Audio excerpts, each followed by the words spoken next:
Assalamualaikum warahmatullahi wabarakatuh. Saudara-saudara sekalian, para mahasiswa yang berbahagia, syukur alhamdulillah. Pada kesempatan ini saya dapat masuk kembali pada pertemuan yang kedua pada mata kuliah Pendidikan Pancasila dan Kewarganegaraan di Prodi Manajemen STI Latan Samasiro.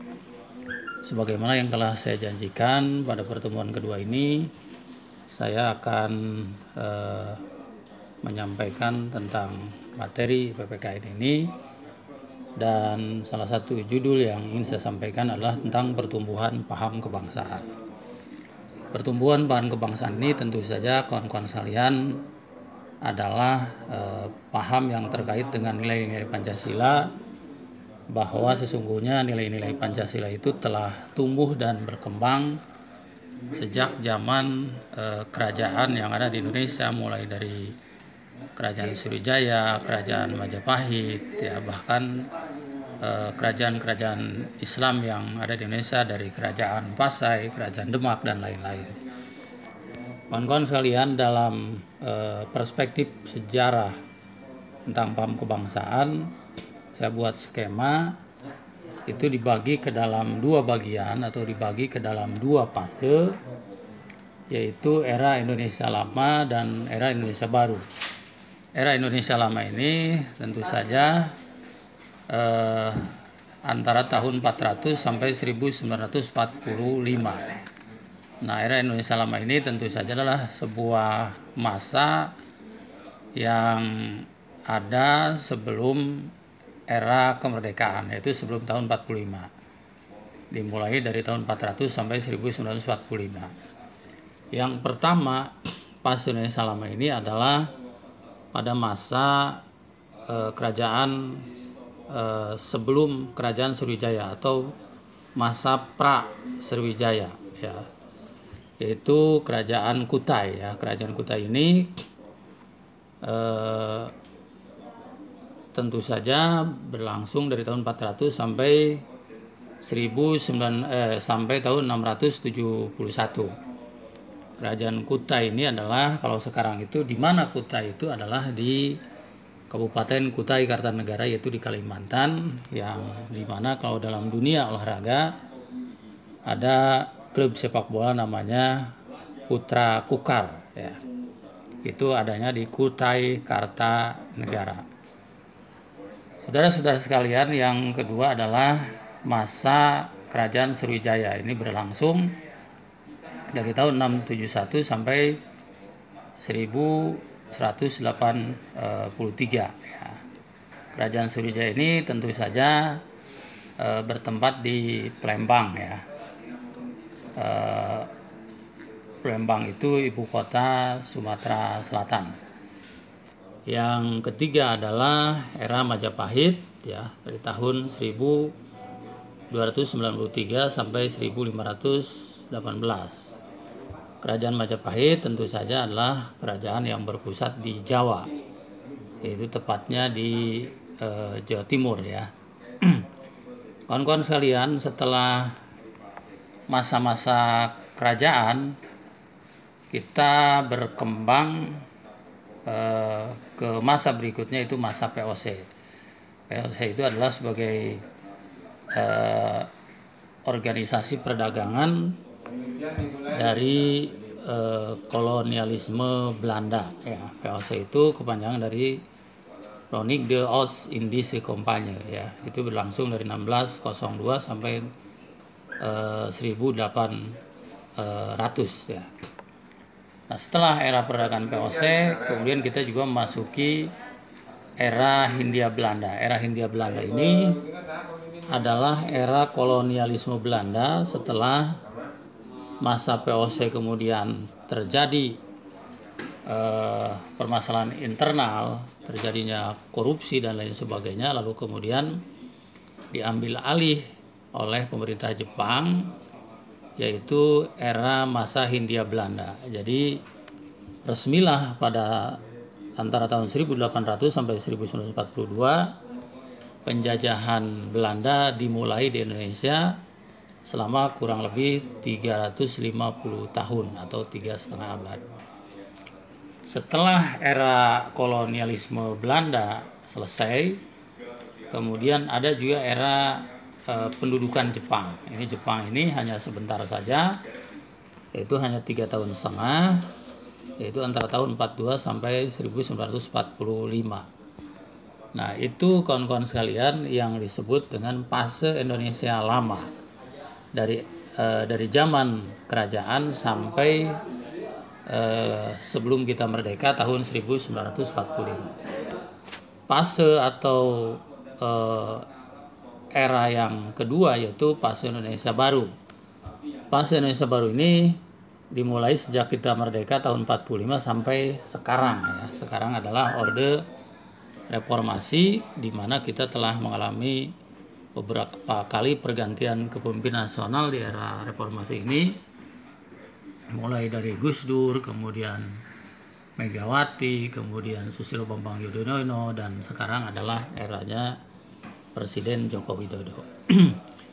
Dan tentu saja kawan-kawan sekalian, era Indonesia baru ini juga telah terbentuk yang namanya NKRI atau Negara Kesatuan Republik Indonesia, karena kita sudah merdeka, sudah punya dasar negara, sudah punya bentuk negara, sudah punya undang-undang, sehingga disebut dengan NKRI, yaitu Negara Kesatuan Republik Indonesia. Era baru ini yang pertama ada masa kemerdekaan. Ini tahun 45 sampai 59. Kemudian ada masa Orde Lama tahun 59 sampai 65. Baik masa kemerdekaan maupun era Orde Lama ini sungguhnya presidennya adalah Presiden Soekarno, karena Soekarno Hatta itu begitu Indonesia diproklamirkan menjadi sebuah negara merdeka, itu kemudian juga PPKI memutuskan dalam sidangnya bahwa presiden pertama adalah Presiden Soekarno dan wakilnya adalah Muhammad Hatta. Yang ketiga ada yang disebut dengan era Orde Baru. Ini tahun 1966 sampai 1998, di mana era ini lebih dikenal dengan era kekuasaan Soeharto, ya, Presiden Soeharto yang berkuasa sampai 32 tahun, 6 periode lebih ya. Nah, kenapa Soeharto bisa berkuasa sampai 6 periode lebih? Itu karena sistem ketatanegaraan kita dulu itu membolehkan seseorang presiden atau calon presiden itu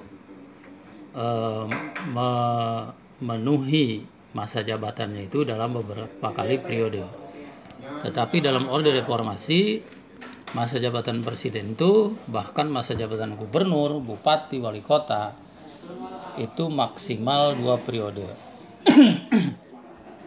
Kawan-kawan sekalian, yang terakhir di era Indonesia baru ini adalah masa reformasi atau Orde Reformasi. Itu dari tahun 1998 sejak kejatuhan Soeharto sampai sekarang. Ini adalah skema kerangka sejarah Indonesia dibagi ke dalam 2 bagian, yaitu era Indonesia Lama dan era Indonesia Baru. Era Indonesia Lama ini adalah berlangsung dari masa kerajaan sampai sebelum Indonesia merdeka. Sedangkan era Indonesia Baru ini berlangsung dari tahun 45 sampai sekarang, yaitu Orde Reformasi. Kawan-kawan sekalian yang berbahagia, berikutnya adalah bagaimana kerangka pertumbuhan paham kebangsaan Indonesia. Nah, ini kalau kita perhatikan skemanya adalah seperti kerajaan Sriwijaya itu termasuk ke dalam fase Indonesia Lama ya.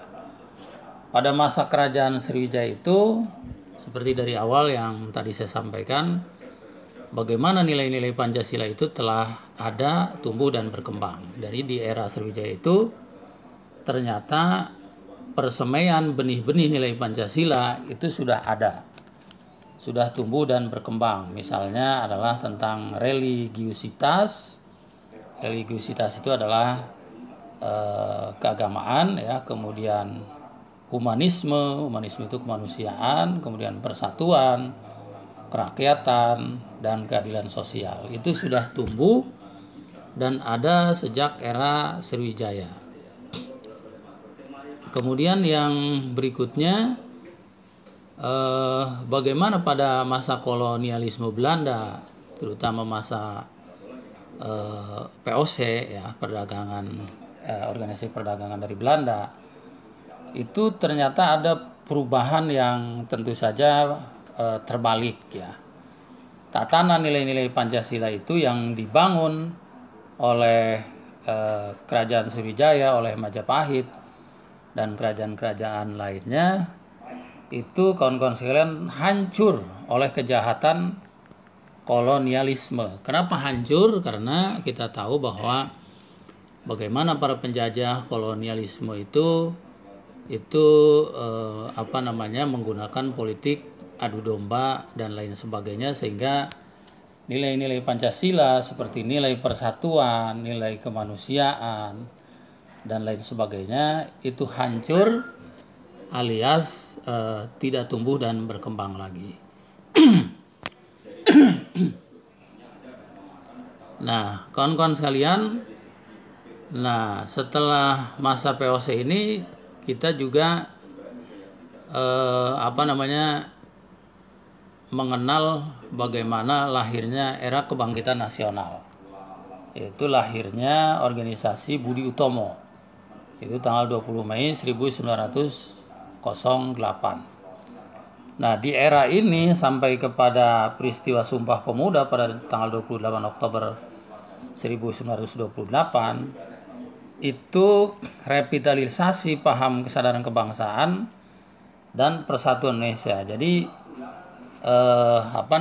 bagaimana nilai-nilai Pancasila atau paham kebangsaan itu direvitalisasi kembali oleh gerakan Budi Utomo, sehingga pada waktu itu timbul kesadaran kebangsaan dengan lahirnya organisasi-organisasi kemasyarakatan seperti Syarikat Islam, ya, kemudian Indonesia Party, kemudian juga ada NU, ada Muhammadiyah, dan lain-lain. Nah, kemudian berikutnya adalah era Indonesia Baru. Era Indonesia Baru ini tentu saja nilai-nilai Pancasila itu lebih konkret lagi dengan lahirnya BPUPKI. BPUPKI itu Badan Penyelidik Usaha-usaha Persiapan Kemerdekaan Indonesia.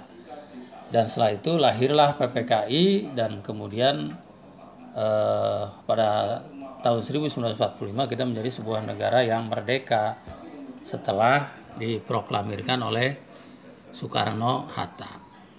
Nah, jadi nilai-nilai Pancasila yang setelah tumbuh dan berkembang itu di era Indonesia Baru ini dengan lahirnya BPUPKI itu lebih konkret lagi, karena dalam BPUPKI itu ada sidang-sidang atau rapat-rapat oleh anggota BPUPKI yang di dalamnya adalah dengan cara membuat dasar negara, yaitu Pancasila, dan juga membuat Undang-Undang Dasar 1945 melalui sidang-sidangnya. Lalu pada tanggal 17 Agustus 1945, lebih konkretnya lagi, kita menjadi sebuah negara merdeka yang diproklamirkan oleh Soekarno-Hatta di Jalan Pegangsaan Timur nomor 56 Jakarta. Tentu saja kalau kita sudah merdeka, maka berarti kita sudah menjadi NKRI dan punya dasar negara, yaitu Pancasila, dan landasan konstitusional, yaitu Undang-Undang Dasar 1945. Kawan-kawan sekalian, kita lanjutkan bagaimana bentuk atau profil kerajaan-kerajaan yang lalu itu. Misalnya pada masa kerajaan Sriwijaya. Pada masa kerajaan Sriwijaya ini bentuk negaranya itu adalah kerajaan, ya. Kemudian tempatnya di Sungai Musi, Palembang. Bagaimana keunggulan kehidupan negaranya, yaitu kelautan atau pertanian, dan ini berlangsung pada tahun 671 sampai 1000 183. Wilayah kekuasaan Kerajaan Sriwijaya ini sangat luas ya. Hampir seluruh Nusantara, kemudian semenanjung Malaya, Kamboja, Vietnam, Thailand, dan Filipina. Apa agama yang ada pada waktu itu yang berlaku, yang dianut, yaitu agama Hindu dan Buddha. Ya.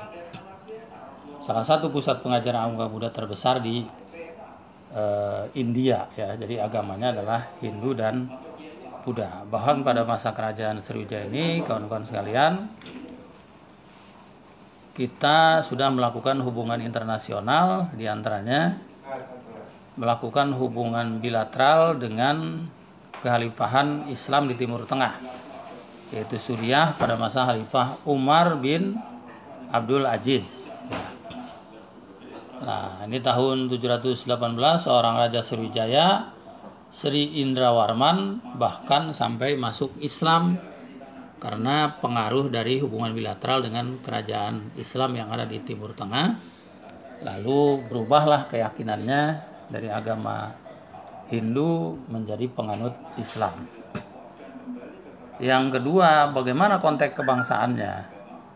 Nah, pada masa kerajaan Sriwijaya ini, nilai-nilai dasar dalam Pancasila telah tumbuh, dihayati dan mewarnai keadilan dan mewarnai kehidupan masyarakat. Salah satu ungkapan yang populer pada waktu itu menunjukkan cita-cita keadilan sosial, yaitu Marwat Vanua Sriwijaya Siddhartha Subika, artinya cita-cita negara adil dan makmur.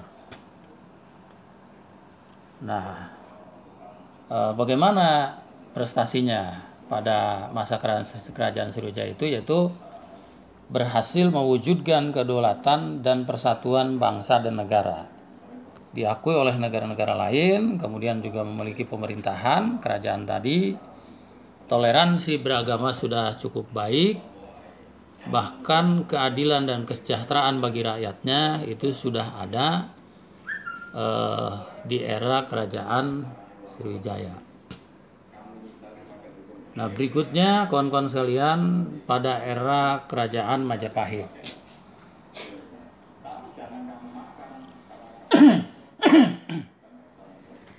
Bentuk negara sama kerajaan, letaknya tadi sudah saya sampaikan di Jawa Timur, yaitu tepatnya di Mojokerto. Ya, Mojokerto itu sekarang itu sebuah kabupaten, kalau tidak salah antara Surabaya dan Jombang, ya. Itulah letak kerajaan Majapahit. Nah, keunggulan kehidupan negara sama, yaitu kelautan dan pertanian. Masanya yaitu 1293 sampai 1518. Agama resminya yaitu sama, Buddha dan Hindu. Sedangkan pada masa ini Islam mulai masuk pada masa akhir Raja Hayam Wuruk. Ya. Wilayah kekuasaannya semenanjung Melayu hingga Irian. Hubungan internasionalnya, bilateralnya menjalin hubungan dengan Tiongkok alias Cina, Kamboja, dan lain-lain. Nah, puncak kejayaan yaitu pada masa Hayam Wuruk, ya. Raja keempat setelah Raden Wijaya, Jayanegara, dan Tribuana. Tunggadewi yang didampingi Mahapati Gajah Mada dan Laksamana Nala. Bagaimana konteks kebangsaannya? Pada masa Majapahit ini, nilai-nilai Pancasila itu telah tumbuh dan dihayati dalam kehidupan masyarakat. Contohnya religiusitas, ya. Religiusitas itu ya tentu saja agamanya adalah agama Hindu dan Buddha, tapi mereka tentu saja menjadi penganut Hindu dan Buddha yang taat terhadap doktrin agama mereka. Kemudian toleransi juga ada, dan persatuan juga sudah cukup baik. Nah, istilah Pancasila ditemukan dalam buku Negara Kertagama, ya, atau Empu Prapanca pada masa ini. Untuk mewujudkan persatuan Nusantara, Gajah Mada mengikrarkan Hamukti Palapa di hadapan sidang para ratu dan menteri pada saat penobatannya sebagai Mahapatih Majapahit. Yang berikutnya di era Majapahit ini juga berhasil mewujudkan persatuan Nusantara yang berdaulat dan tumbuh sebagai negara besar. Jadi kawan-kawan sekalian yang berbahagia, pada era kerajaan Sriwijaya maupun Majapahit, sesungguhnya nilai-nilai Pancasila itu telah tumbuh dan berkembang ya. Berikutnya adalah masa kolonialisme Belanda. Nah, era kolonialisme Belanda ini dibagi ke dalam dua bagian, yaitu era VOC. Era VOC itu era organisasi perdagangan. VOC ini tujuan awal adalah berdagang, kemudian memobilisasi hasil pertanian untuk memenuhi kebutuhan kapitalisme perdagangan dunia. Nah, lalu kawan-kawan sekalian, di internal VOC ini terjadi korupsi ya. Kemudian organisasi menjadi bangkrut dan akhirnya dibubarkan oleh pemerintah kerajaan Belanda. Jadi kalau sekarang kita berbicara dan mendengar isu-isu korupsi, itu sungguhnya memang dari dulu ya, sebelum Indonesia merdeka ya, korupsi itu sudah ada, diantaranya pada organisasi perdagangan yang dibuat oleh Hindia Belanda, yaitu VOC. Walaupun VOC ini bukan bangsa kita, bukan organisasi kita, tetapi ini perjalanan sejarah untuk menceritakan bagaimana sungguhnya korupsi itu sudah ada sejak zaman dulu. Kemudian yang kedua, Hindia Belanda. Di era Hindia Belanda ini adalah kedudukan dan peran VOC diambil alih oleh pemerintah kerajaan Belanda dengan mendirikan pemerintahan kolonial Hindia Belanda di seluruh wilayah Nusantara. Jadi Indonesia itu namanya bukan Nusantara, bukan Indonesia, tapi Hindia Belanda, artinya jajahan Belanda. Ada pemerintahan Belanda di Indonesia yang disebut dengan Hindia Belanda. Tujuannya pun berkembang dari sekedar berdagang menjadi penjajahan dan penguasaan politik.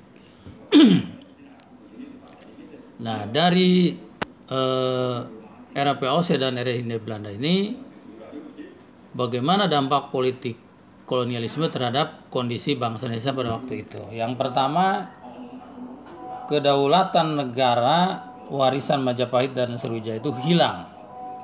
Ya, jadi tadi sudah saya sampaikan. Jadi nilai-nilai Pancasila itu menjadi hancur lah. Kemudian yang kedua, persatuan dan kesatuan bangsa hancur oleh politik divide et impera, politik adu domba. Yang ketiga, martabat kemanusiaan dan harga diri bangsa dilanggar. Yang keempatnya, kemakmuran dan kesejahteraan rakyat dirampas. Kenapa dirampas? Karena hasil-hasil alam kita itu diangkut, dibawa seperti rempah-rempah kepada negara asalnya, itu Belanda, untuk memperkaya mereka ya. Sedangkan kita jadi pekerja-pekerja kasar, bahkan ada yang disebut dengan istilah romusa, tanam paksa dan lain sebagainya. Kita menjadi kuli. Jadi kalau sekarang itu ada jalan kereta dari Merak sampai Jawa Timur, itu sungguhnya yang mengerjakannya itu adalah orang-orang Indonesia ya, tapi yang menyuruhnya adalah orang-orang Belanda.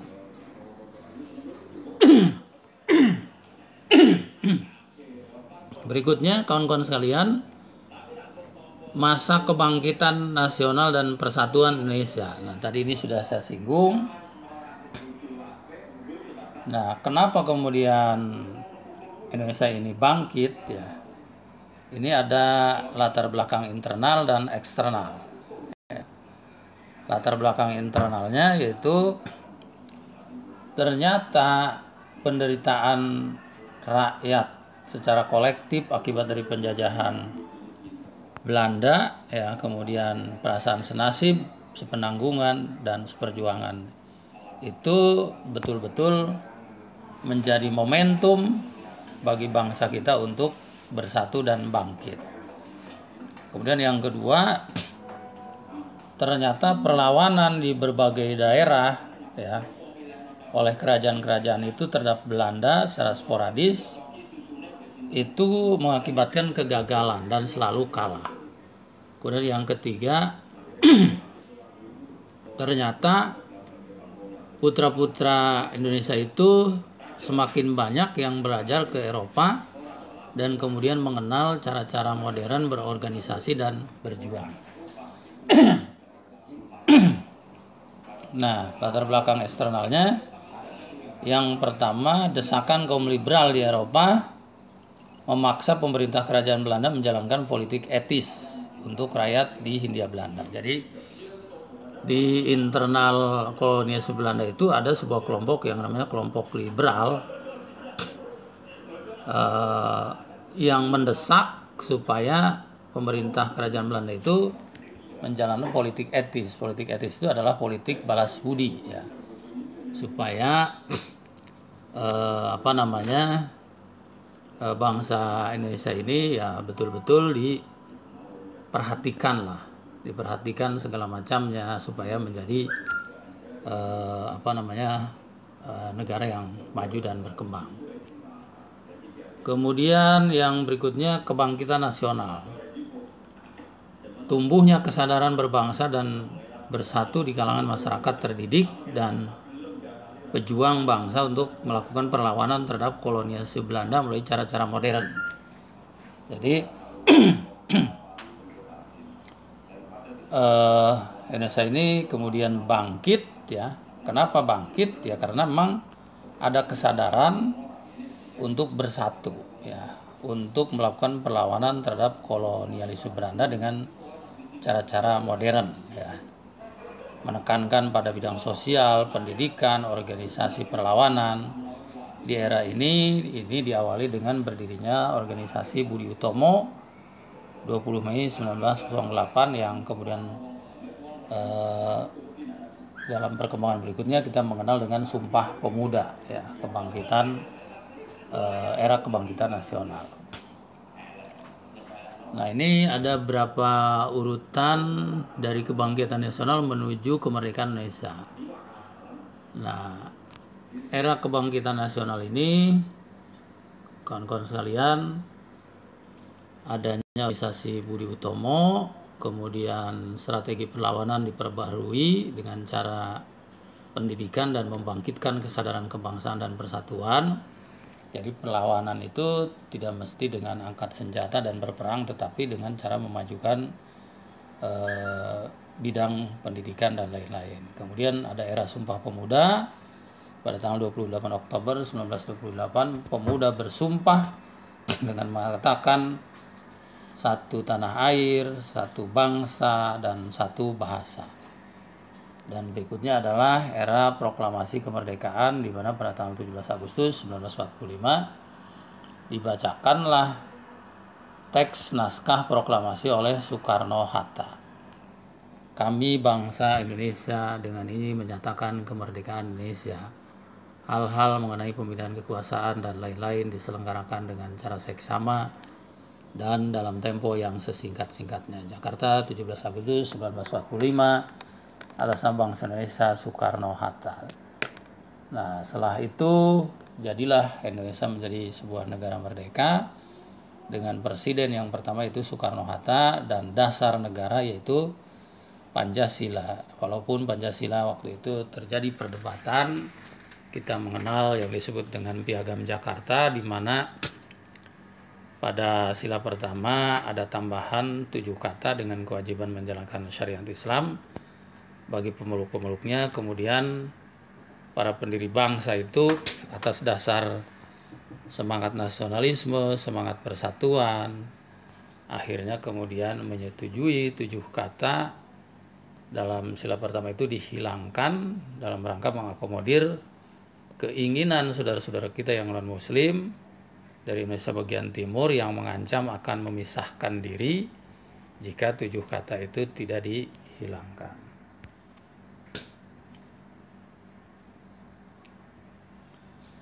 Saya kira itu kawan-kawan sekalian tentang pertumbuhan paham kebangsaan di pertemuan kita yang kedua ini. Jadi sekali lagi bahwa nilai-nilai Pancasila itu sungguhnya telah tumbuh dan berkembang sejak era kerajaan, baik kerajaan Sriwijaya, kerajaan Majapahit, dan kerajaan-kerajaan yang lainnya, yang kemudian mengalami fluktuasi pasang surut, diantaranya nilai-nilai Pancasila itu menjadi hancur setelah adanya kolonialisme Belanda, ya, setelah adanya POC, ya, untuk menjajah Indonesia kurang lebih 350 tahun. Tetapi kemudian setelah itu ada yang disebut dengan era kebangkitan nasional, yaitu yang ditandai oleh